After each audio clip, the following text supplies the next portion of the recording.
네, 이번에는 우리 경제를 이끄는 세계 최고 수장들의 소식을 알아보는 CEO 풍향의 시간입니다. 한 주간 최고 경영자들은 어디로 향했을까요? 성승환, 강은나래 기자가 전해드립니다. 기가 LTE 전도사 황창규 KT 회장 이야기로 시작합니다. 반도체 메모리는 1년에 2배씩 증가한다. 삼성전자 사장 시절 황해 법칙으로 기업의 전성기를 이끌었죠. KT로 자리를 옮긴 뒤에는 통신 속도는 매년 2배씩 향상된다는 통신판 황해 법칙을 만들고 있습니다.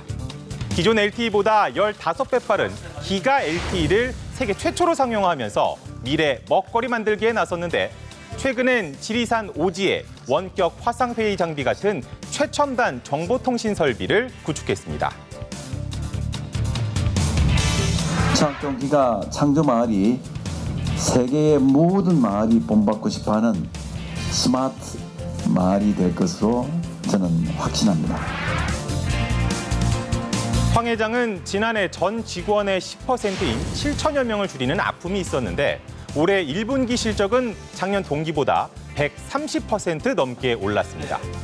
통신판 황해 법칙 기대해 보겠습니다. 최종식 쌍용 자동차 사장.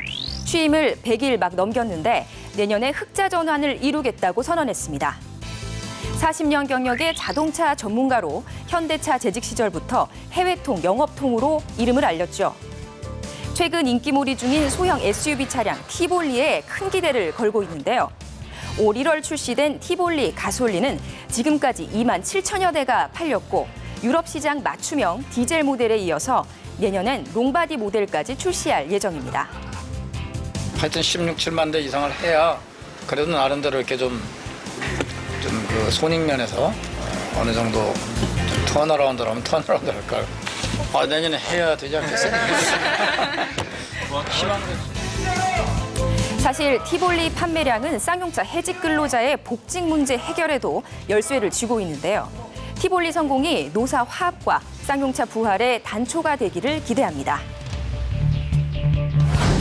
희비가 엇갈린 두 여성 기업인에 대한 얘기입니다. 먼저 LG그룹 구시 가문 최초 여성 경영인으로 주목을 받았던 아워홈 구지은 부사장입니다. 구자학 아워홈 회장과 이건희 삼성전자 회장의 누나 이숙희 씨의 막내딸이죠.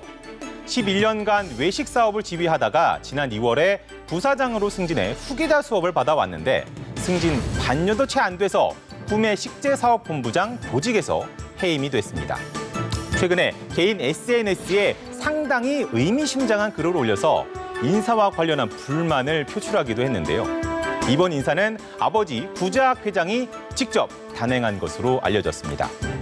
이에 앞서 아워홈 대표이사들이 잇따라 조기에 퇴진을 했는데 구지은 부사장이 사업구조 개편과 외부 인물 영입 과정에서 내부 인사들과 갈등을 빚어왔다는 게 업계의 전언입니다. 금호그룹 박씨 가문에서는 여성 경영인이 처음 등장했습니다. 박찬구 금호석유화학 회장의 일남 일녀 중 둘째 박주형 상무입니다. 금호그룹은 1946년 고 박인천 명예회장 창업 이래 여성의 경영 참여를 금해왔는데요. 69년 만에 금녀의 벽을 깬 건 박찬구 회장의 판단이었다고 합니다. 능력이 있으면 딸도 경영에 참여할 수 있다는 지론을 평소 갖고 있었다고 합니다. 박 상무는 구매와 자금 부문을 담당할 예정입니다. 금호석유화학은 이번 인사를 통해서 자금 운영의 투명성을 강화할 계획이라고 밝혔는데 박 상무의 행보가 주목됩니다. 김상열 호반건설 회장. 하도급 업체에 갑질을 한 사실이 드러나면서 이미지에 치명상을 입었습니다. 공정위 조사 결과 호반건설은 하도급 계약 과정에서 입찰을 반복하면서 낙찰가를 7천만 원 정도를 깎고 하도급 업체의 미분양 아파트도 한 채 떠넘긴 것으로 드러났습니다. 시정 명령과 함께 과징금 2억 700만 원을 부과받았는데요. 호남 지역 중견 건설업체인 호반건설은 주택 공급 실적 1위 기업으로 26년간 전국의 아파트 9만여 가구를 공급했습니다. 얼마 전에 금호산업 인수전에 6천억 원을 써내면서 주목을 받았습니다. 하지만 자랑할 만한 실적과 자금력에 걸맞는 도덕성을 지금부터라도 갖춰야 할 것 같습니다. 그리스와 중국 경제 불안이 확산하면서 국내 산업계도 바짝 긴장하고 있습니다. 정부와 기업들이 묘수를 찾아 난국을 잘 돌파해야겠습니다. CU 풍향계는 여기까지입니다.